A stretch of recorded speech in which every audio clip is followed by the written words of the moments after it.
Minasan, chapter 36 Boruto 2 Blue Vortex telah rilis dengan judul Hati Orang Tua. Memperlihatkan cover yang ciamik dari Amado yang sudah tua, tapi masih tetap fashionable. Bertuliskan, masa depan seperti apa yang menanti di akhir semua rencananya. Amado memanfaatkan Kawaki untuk menculik Kashin Koji. Apa yang sebenarnya sedang dia rencanakan? Sebelum saya lanjut, siapa tahu ada yang ingin berdonasi, silakan klik link Saweria yang ada di deskripsi ya. Chapter ini dibuka dengan kilas balik sebelum penculikan Kashin Koji terjadi. Tertulis pada panel awal, dengan menawarkan peningkatan kemampuan sebagai imbalan, Amado bernegosiasi dengan Kawaki.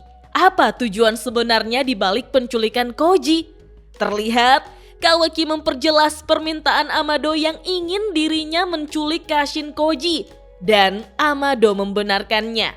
Kawaki mengatakan bahwa dia tidak tahu apa yang sedang Amado rencanakan, tapi dia meminta izin untuk memastikan satu hal dulu dengan bertanya, bahwa apapun yang Amado ingin dirinya lakukan, itu tidak akan mengganggu upaya Kawaki untuk membasmi Shinju kan? Amado menghembuskan asap rokoknya, meminta Kawaki untuk tidak khawatir karena semua yang dia lakukan adalah demi putrinya. Amado juga ingin menyingkirkan para Shinju secepat mungkin, tapi ada sesuatu yang ingin Amado bicarakan dengan Koji, sesuatu yang bersifat pribadi. Kawaki meliriknya tajam, mengatakan bahwa dia mengerti dan akan melakukannya, sehingga dia menanyakan, apa rencananya? Amado cukup terkejut karena Kawaki langsung setuju Minasan. Dia sampai bertanya, kau tidak ingin aku menjelaskannya? Kawaki dengan ketus menjawab bahwa dia tidak mau tahu, dia bahkan tidak peduli. Selama Amado tidak menghalangi Kawaki, maka itu tidak masalah. Amado menanggapi bahwa itu memang sangat khas dari Kawaki. Lalu dia bertanya, apa Boruto sedang berada di Konoha sekarang? Kawaki membenarkannya. Tim sensor tidak akan bisa menemukan Boruto, tapi Kawaki bisa merasakan keberadaan Otsutsuki milik Boruto. Amado merasa itu bagus. Ini menjadi kesempatan mereka karena Boruto tidak berada di sisi Koji. Apalagi ada Shinjutsu miliknya. Kalau Jippo memberi Koji pembaruan, maka tindakan mereka akan bisa diprediksi. Jadi, kalau mereka ingin bergerak, harus sekarang. Dan kita pun diperlihatkan akhir chapter lalu yang nyambung pada chapter kali ini Minasan, di mana Koji sudah tidak sadarkan diri di hadapan Kawaki. Ini terjadi saat Boruto lagi kencan dengan Sarada.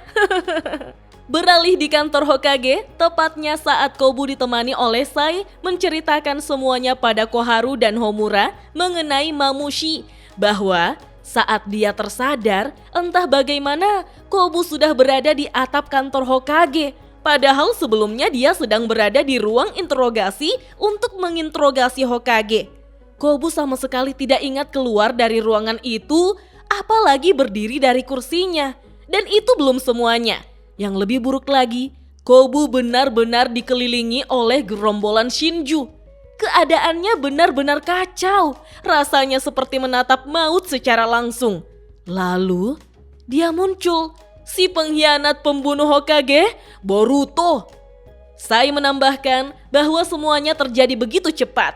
Boruto menebas habis ke-6 Shinju yang sedang menyerang Tuan Kobu dalam sekejap. Koharu pun menanggapi, apa kau sedang mengatakan kalau pengkhianat itu menyelamatkan Tuan Kobu? Kobu menjawab, sekilas memang terlihat seperti itu, namun tidak menurut perspektifnya. Itu hanyalah sandiwara yang bodoh.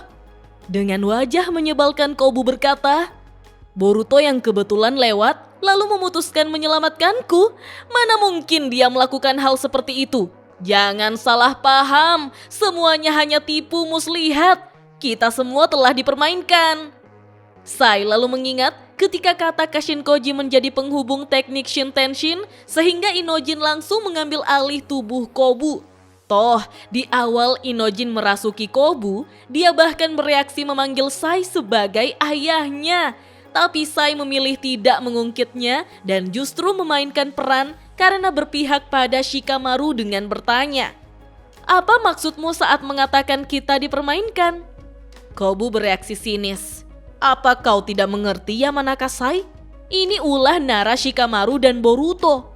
Mungkin ada orang lain juga. Mereka semua bekerja sama di balik layar untuk menggagalkan interogasiku. Mengenai alasan Nara Shikamaru bekerja sama dengan pengkhianat itu, aku tidak menutup kemungkinan bahwa dia dipaksa. Namun, waktu kemunculan gangguan itu sendiri sudah lebih dari cukup sebagai bukti hubungan mereka. Koharu berkomentar, benar-benar lancang.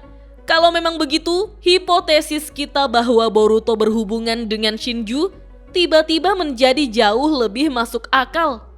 Homura ikut berkomentar, kalau dipikir seperti itu memang terasa wajar. Bahkan ada cukup banyak bukti yang mengarah pada kemungkinan bahwa Boruto sendiri yang memancing Shinju datang ke desa. Kobu menambahkan bahwa saat ini motifnya memang masih belum jelas. Tapi hubungan itu saja sudah cukup untuk membuat mereka tampak bersalah. Namun Sai menginterupsi dengan berkata, tunggu sebentar, bukankah semua ini terlalu tidak masuk akal? Kalian seolah-olah menuduh Hokage mengotori tangannya dengan pengkhianatan. Kobu lantas membenarkannya. Itulah yang memang ingin Kobu lakukan. Menurut Kobu, itu adalah kesimpulan yang paling logis. Bahkan satu-satunya kesimpulan yang bisa Kobu ambil. Orang yang melepaskan belenggu Boruto dan membantunya melarikan diri tidak lain adalah Nara Shikamaru. Pasti ada bukti nyata di suatu tempat dan Kobu bersumpah akan menemukannya. Lagi pula, membantu seorang kriminal adalah kejahatan berat. Tentu, para kaki tangannya juga bersalah, tetapi pertama-tama orang yang berada di puncaklah yang harus bertanggung jawab. Kobu sudah melaporkan masalah ini kepada Daimyo, jadi hanya tinggal menunggu persetujuannya saja. Sai tampak khawatir dengan bertanya, persetujuan? Kobu memperjelas bahwa itu adalah persetujuan untuk mencopot Hokage saat ini, Nara Shikamaru. Dan Kobulah yang mengusulkannya. Pencopotan paksa seorang Hokage hanya bisa dilakukan dengan izin khusus dari Daimyo Negeri Api. Semua bergantung pada ditemukannya bukti pengkhianatan Shikamaru. Kemudian dengan tegas Kobu mengakhiri ucapannya berkata, para tetua, jika kalian menyetujuinya, kita akan melanjutkan proses pencopotannya. Di sisi lain, di ruang kerja Hokage, terlihat Shikamaru merokok sambil bekerja. Lalu unit sensor menghubunginya, melaporkan tentang adanya sesuatu yang aneh pada catatan masuk desa. Shikamaru bertanya, ada apa? Unit sensor menjelaskan bahwa beberapa menit yang lalu, seseorang dengan tanda cakra yang sama seperti Jiraiya memasuki desa. Saat itulah Shikamaru tahu kalau itu adalah Kashin Koji. Namun apa yang sebenarnya terjadi? Unit sensor menjelaskan kalau kasus serupa yang melibatkan anggota Kara pernah dikonfirmasi sebelumnya, sehingga kemungkinan adanya serangan musuh menjadi perhatian utama. Shikamaru pun mengerti, lalu meminta mereka untuk merahasiakan kasus ini agar mereka bisa menanganinya sendiri. Jadi, sekarang dia ada di mana? Kita pun diperlihatkan pintu ruang laboratorium Amado di mana Kashin Koji berada di dalamnya dan baru saja tersadar. Dia sangat terkejut karena tubuhnya dibelenggu menggunakan borgol penyegel jutsu. Kashin Koji bahkan tidak bisa menggunakan katak-kataknya minasan. Kemudian Amado muncul dan mulai berbicara bahwa dia cukup terkejut menghadapi lawan seperti Otsutsuki Ishiki dan Kashin Koji bahkan masih bisa tetap hidup. Amado memujinya. Kerja bagus. Lalu menyapanya. Lama tidak bertemu Kashin Koji. Kuharap kau tidak terlalu membenciku.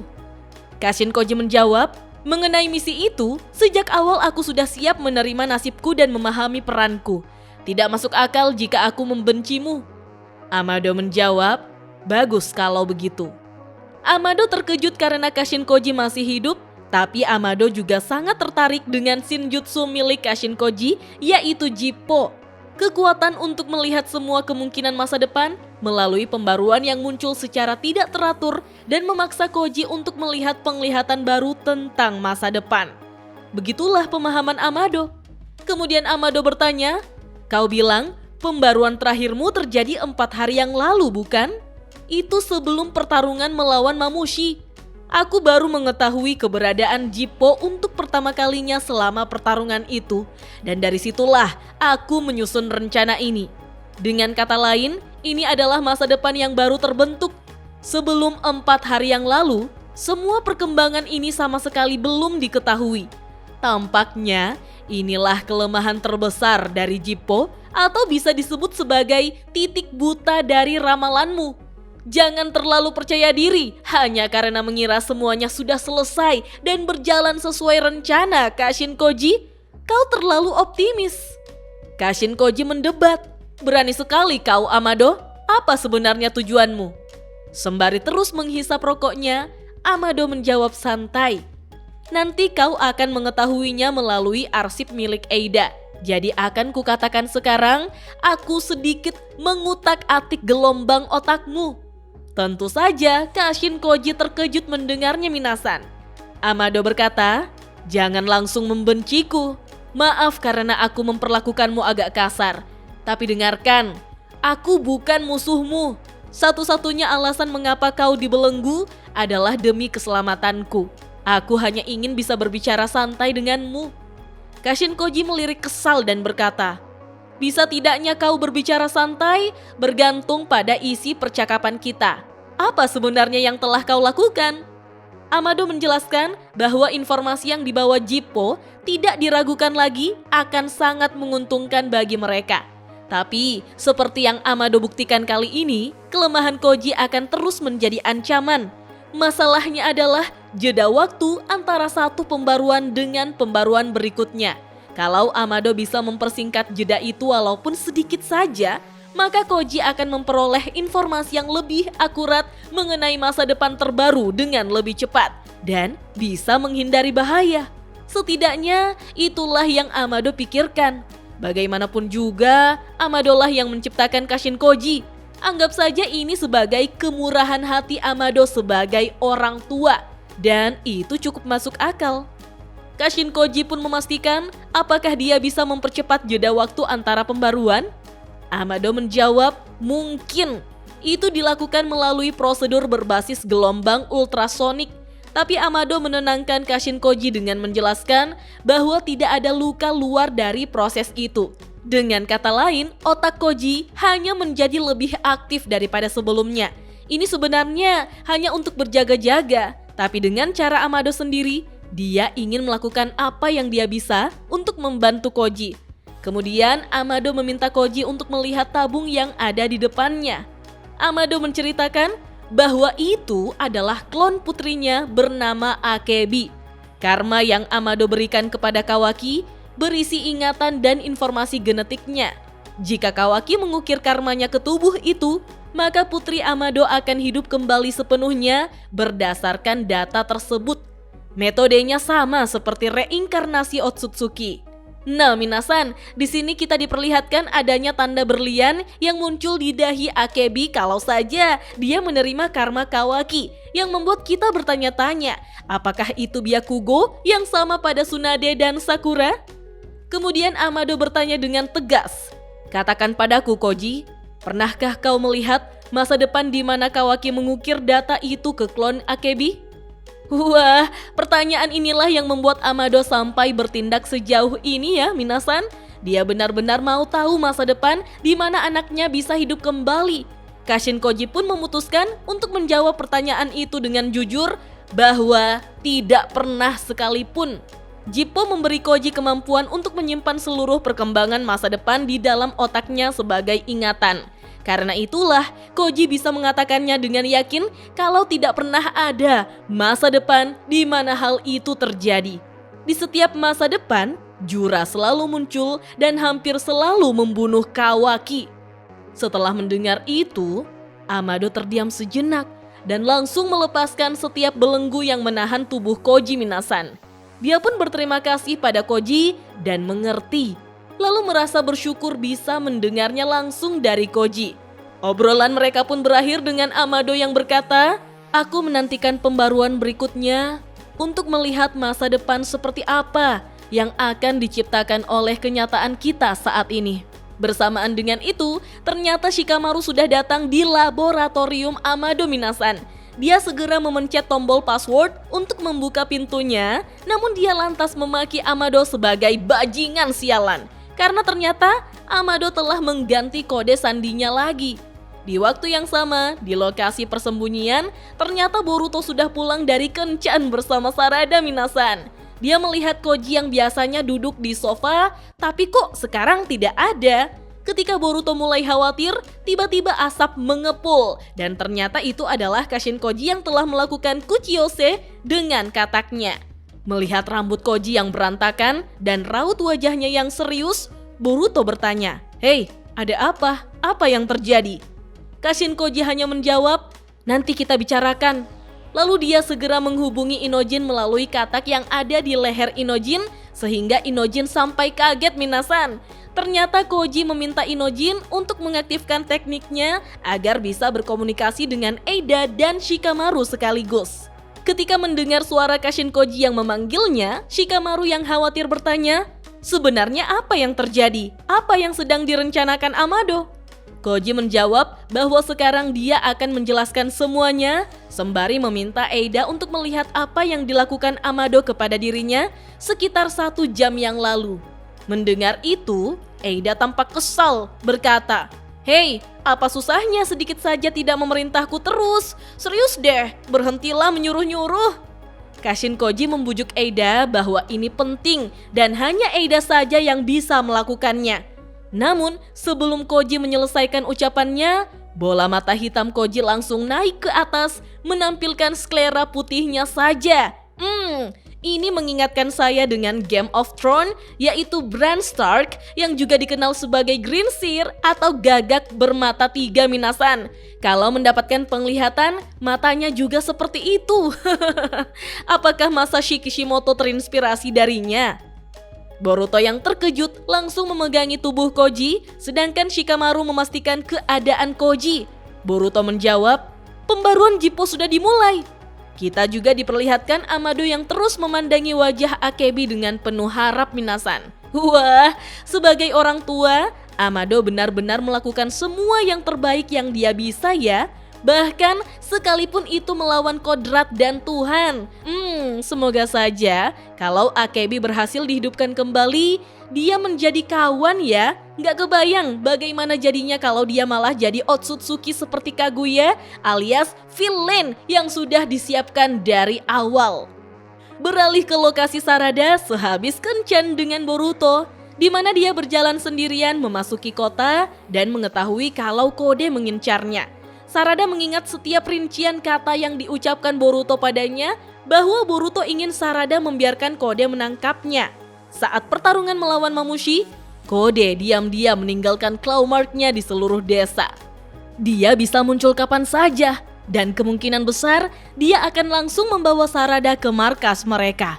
Tapi jangan khawatir, dengan pin logam tanda yang Boruto tinggalkan pada Sarada, maka Boruto akan langsung berteleportasi ke tempat Sarada berada. Akan lebih mudah bagi Kode untuk muncul di tempat yang tidak banyak orang. Dan kita pun diperlihatkan bagaimana Sarada yang sedang berjalan sendirian sengaja memancing Kode dan Kode yang melihat padanya lewat tanda cakar yang ada di bangunan bertingkat. Bersamaan dengan itu, pada penglihatan Kashin Koji, dia melihat Sumire, Sumeaka, Karma pada Boruto yang aktif, Kode, Mangekyo milik Sarada di mana mata Sarada mengeluarkan darah, Hidari, Jura, serta Kawaki. Namun penglihatan yang Koji lihat tentang Kode dan Sarada kini sudah benar-benar terjadi. Kode terlihat waspada dengan pin logam milik Boruto yang ada pada Sarada. Dia langsung menariknya, sengaja memisahkannya dari Sarada minasan dan mengaktifkan tanda cakar di bawah kaki Sarada, kemudian mendorong kepala Sarada dengan kasar untuk masuk ke dalam tanda cakar itu minasan. Di sini Sarada benar-benar tak berkutik. Meski dia sudah siap pada penyergapan itu, tetapi dia tidak menyangka kalau Kode juga telah mengantisipasinya. Di saat yang sama, penglihatan Koji terus berdatangan. Dia melihat Kobu, Konoha, Hokage, Konohamaru, Moegi, Himawari, Kawaki, Jura, Hidari, dan sebuah kejutan terbesar, yaitu Borushiki muncul dengan tanduk yang telah sempurna. Ketika Koji tersadar, perasaannya menjadi tidak enak Minasan. Keringatnya mengalir dan langsung meminta Boruto untuk mendengarkannya baik-baik dan tetap tenang. Rencana umpan menggunakan Sarada akan gagal. Tentu saja Boruto begitu terkejut mendengarnya. Kembali pada kode yang sudah menahan tubuh Sarada, dia juga sudah memisahkan pin logam milik Boruto dari Sarada. Kemudian berkata, jadi begitu rupanya. Aku sempat heran kenapa ada jejak cakra Boruto darimu. Jadi ini penyebabnya ya. Kode tahu kalau Boruto menggunakan pin logam itu untuk berteleportasi. Kode mengambil kesimpulan bahwa mereka memang berencana menyusup ke markas Shinju dengan cara ini. Mendengar itu, membuat Sarada tersadar kalau rencananya telah gagal Minasan. Segera, Sarada mengaktifkan Mangekyo Sharingan-nya, tetapi Kode sudah langsung memasukkan kepala Sarada di tanda cakarnya, sembari berkata, sayangnya untukmu, kau sudah terlambat. Sementara itu, Boruto dengan panik segera mengaktifkan teknik Hiraishin-nya tanpa mendengarkan Kashin Koji yang mencoba melarang Boruto untuk pergi Minasan. Dan dia sudah langsung berpindah tempat saja. Kashin Koji hanya bisa memaki, sial, dasar bodoh. Setelah Boruto berada di lokasi Sarada, dia mendapati tanda cakar kode yang tersisa, bahkan menyaksikan sendiri pin logamnya yang dipisahkan dari tubuh Sarada. Boruto yang khawatir dengan lirih berkata, Sarada. Tertulis pada panel akhir, kontak dengan Amado, pembaruan baru, rencana yang gagal, dan pusaran besar takdir mulai berputar. Dan chapter 36 Boruto 2 Blue Vortex pun berakhir sampai di sini Minasan. Wah, apakah Sarada bisa diselamatkan? Apakah Kode membawa Sarada ke tempat Hidari? Lalu, apa yang bisa Boruto lakukan sekarang? Apakah Boruto begitu putus asa dengan keadaan Sarada sehingga Momoshiki mengambil alih tubuhnya sepenuhnya? Sayangnya, tidak ada chapter baru di bulan depan Minasan. Boruto 2 Blue Vortex akan kembali pada tanggal 18 September nanti. Oke deh Minasan, kita lanjut ngobrol yuk di kolom komentar. Dah.